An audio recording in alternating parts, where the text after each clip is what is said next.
Bapak Ibu Saudara-saudari, sahabat-sahabatku yang terkasih dalam Tuhan, marilah kita kembali lagi pada kesempatan ini mempersiapkan sedikit waktu kita untuk mendengarkan sabda Tuhan yang kita ambil dari Penginjil Matius bab 13 ayat 47 sampai 53. Perumpamaan tentang pukat.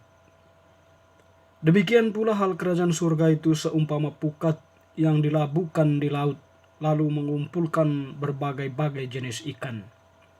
Setelah penuh, pukat itu pun diseret orang ke pantai, lalu duduklah mereka dan mengumpulkan ikan yang baik ke dalam pasu, dan ikan yang tidak baik mereka buang.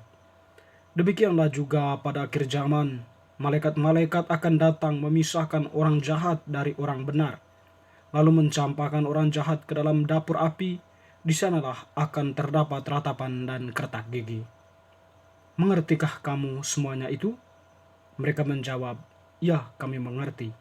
Maka berkatalah Yesus kepada mereka, karena itu setiap ahli Taurat yang menerima pelajaran dari hal kerajaan surga itu, seumpama tuan rumah yang mengeluarkan harta yang baru dan yang lama dari perbendaharaannya.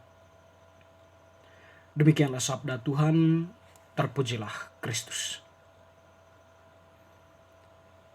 Bapak Ibu Saudara-saudari, sahabat-sahabatku yang terkasih, pada kesempatan ini Tuhan menyampaikan ajarannya masih berkaitan dengan kerajaan surga, tetapi dia lebih mengumpamakannya dengan pukat.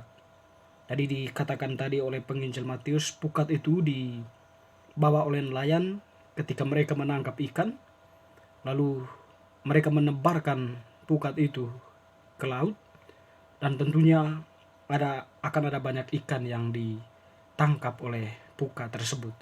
Setelah mereka menangkapnya lalu menyeret pukat itu ke pantai dan memisahkan antara yang baik, ikan yang baik dengan ikan yang jahat. Tentu ikan yang baik diambil dan ikan yang jahat dibuang. Nah, berkaitan dengan fenomena tersebut, Yesus mengangkatnya menjadi sebuah fenomen, kemudian atau gambaran nantinya berkaitan dengan orang-orang yang atau manusia yang berziarah di dunia nyata ini, yang pada saatnya akan beralih dari dunia ini menuju ke suatu tempat di mana yang kita kenal sebagai tempat pengadilan terakhir ya. Jadi di sana akan manusia itu akan diadili berdasarkan perbuatannya. Mungkin di sini atau perumpamaan ini mau menjelaskan bagaimana kemudian perbuatan manusia itu sendiri adalah pukatnya. Ketika dia di dunia ini melakukan banyak kejahatan, maka dia menempatkan diri pada posisi ikan yang tidak baik. Mereka akan dicampakkan di dapur lalu kemudian dibakar. Di sana terjadi ratapan dan kertak gigi. Sedangkan orang yang selama hidupnya di dunia ini menebarkan kebaikan, mereka itulah yang kemudian menempati tempat yang terbaik dalam kerajaan surga. Mereka akan dimasuk ke dalam tempat yang disediakan untuk itu, atau yang dikatakan oleh Injil tadi, mereka dimasukkan ke dalam tempat khusus yang disediakan untuk orang-orang benar itu. Tentu kita dalam hal ini memahaminya sebagai kerajaan surga. Bapak Ibu Saudara-saudari, seperti yang kita pahami sebelumnya, perumpamaan itu hendak mengantar orang pada sebuah pemahaman dari inti ajaran Tuhan tentang kerajaan Allah. Sehingga dikatakan tadi oleh Tuhan, mengertikah kamu tentang semuanya itu? Mereka menjawab, ya, kami mengerti. Nah, di sini kita bisa pahami bagaimana Tuhan melalui perumpamaan itu membawa pemahaman atau membawa pikiran para pendengarnya pada suatu poin penting dari apa yang diajarkan oleh Tuhan. Dengan perumpamaan itu, orang-orang itu bisa dengan mudah memahami, mengerti apa yang disampaikan oleh Tuhan. Teristimewa pada kesempatan ini ketika Tuhan berbicara tentang kerajaan surga itu. Bagaimana orang memasuki kerajaan surga itu, seperti apa atau bagaimana seharusnya masuk dalam kerajaan surga itu. Ya, tentu kita tahu tadi bahwa memasuki kerajaan surga itu harus melalui suatu perjuangan. Ya, dalam arti kita hadir di tengah dunia ini menjadi pewarta kebenaran, melakukan kebenaran, menghayatinya dalam kehidupan nyata. Dan tentunya itu mempunyai suatu konsekuensi yang bagi Tuhan adalah mereka akan masuk ke dalam tempat yang disediakan untuk mereka.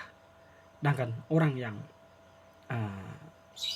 menyampingkan kebenaran, melakukan kejahatan, tentu mereka juga mendapatkan sebuah konsekuensi yang dikatakan oleh penginjil, mereka akan ditempatkan atau dicampakkan ke dalam dapur api.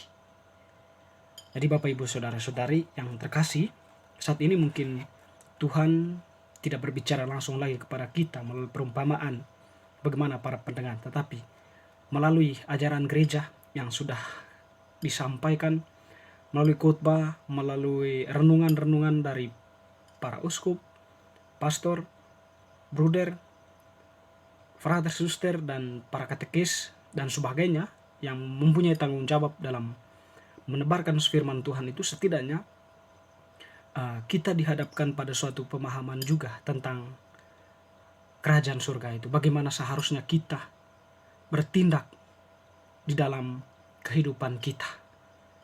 Bagaimana seharusnya kita berbuat, bersikap di tengah kehidupan ini. Kita meyakini bahwa setiap firman yang disampaikan oleh gereja melalui hamba-hambanya, melalui para petugasnya, tentu bukanlah sebuah ajakan untuk mencintai kejahatan, tetapi gereja senantiasa mengajak kita untuk senantiasa tetap berada pada koridor yang adalah kehendak Allah, yaitu kebenaran. Gereja senantiasa mengajak kita, menarik kita untuk terus berada pada rel kebenaran itu. Jangan menyimpang dari sana, sebab gereja menyadari dalam imannya, menyadari hanya dengan kebenaran itulah perbuatan-perbuatan yang benar yang dilakukan oleh hamba-hambanya atau para anggota gereja itulah yang memungkinkan anggota gereja, memungkinkan gereja bisa memasuki tempat yang telah disediakan oleh Tuhan, atau masuk ke dalam keselamatan objektif yang disediakan oleh Tuhan melalui salibnya.